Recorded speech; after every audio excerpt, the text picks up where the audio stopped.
Les autorités togolaises doivent immédiatement enquêter sur les violences graves qui ont eu lieu le 29 septembre lors d'une conférence organisée par le parti politique d'opposition Convention démocratique des peuples africains, CPA, a déclaré Amnesty International aujourd'hui.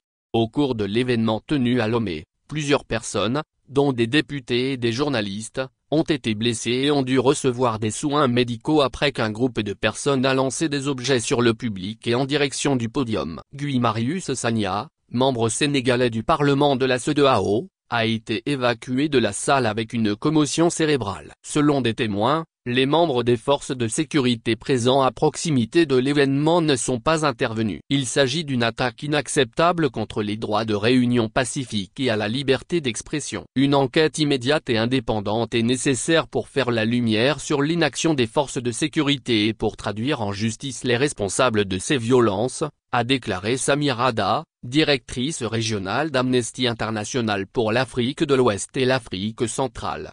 Selon le témoignage d'un ancien député présent sur les lieux, les violences ont commencé lorsque Guy Marius Sagna a pris la parole. Les chaises ont commencé à voler, des projectiles dont des pierres ont ciblé le public et le podium. Les assaillants frappaient tous ceux qui les entouraient. J'ai été atteint à la tête par une pierre, a déclaré Targone Sambiri à Amnesty International. Selon un journaliste blessé lors des violences, plusieurs journalistes ont été attaqués et au moins 5 ont été blessés. Une dizaine de personnes me sont tombées dessus et m'ont frappé partout. Une consoeur venue m'aider a également été frappée, et un autre a été frappé avec un trépied de caméra, a-t-il déclaré. Au total, au moins 10 personnes ont été blessées, selon les informations recueillies par Amnesty International. Brigitte Kafuya Djamabo Johnson, secrétaire générale de la CPA et députée de la Dynamique pour la majorité du peuple, DMP, a déclaré à Amnesty International que les assaillants étaient assis dans le public et que des gendarmes présents à proximité de l'événement ne sont pas intervenus. Je n'étais pas inquiète car il y avait des gendarmes. Quand les violences ont commencé,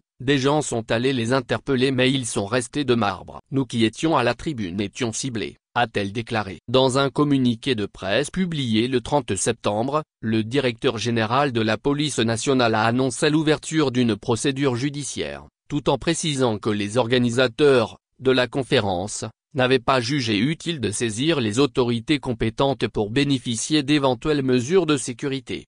Toute procédure judiciaire de ce type doit être pleinement conforme aux normes internationales relatives au droit à un procès équitable. Il faut également procéder à un examen approfondi du maintien de l'ordre lors de cet événement et de l'inaction constatée des forces de sécurité dans la protection des droits des participants à cette conférence. Nous appelons aussi les autorités à mettre fin aux nombreuses violations des droits de réunion pacifique et de la liberté d'expression au Togo, a déclaré Samia Rada. Violation répétée du droit de réunion pacifique au cours des derniers mois. Le 27 mars, au moins 3 conférences de presse et réunions rassemblant des partis politiques et ou des organisations de la société civile souhaitant exprimer leur désaccord avec un changement constitutionnel ont été interdites à Lomé et à Tsevié, puis dispersées par les forces de sécurité.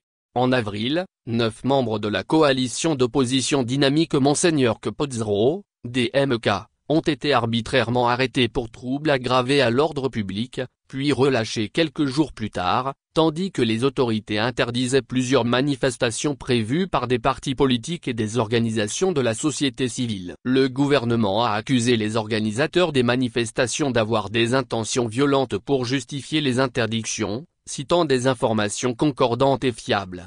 En août, une réunion de protestation prévue par une coalition de la société civile a été reportée après que le ministère de l'administration territoriale a déclaré que le lieu choisi n'était pas approprié et que la tenue d'un rassemblement à cet endroit violerait la loi régissant les conditions d'exercice de la liberté de réunion et de manifestation pacifique et publique. Certaines de ces atteintes au droit de réunion pacifique et à la liberté d'expression s'inscrivent dans le contexte d'une modification constitutionnelle abolissant l'élection du président de la République au suffrage universel direct, adoptée en avril dernier par une Assemblée nationale composée essentiellement de représentants du parti au pouvoir et de ses alliés. Le président du Togo est désormais élu par l'Assemblée nationale et le Sénat pour un mandat de 4 ans. Source: Amnesty International.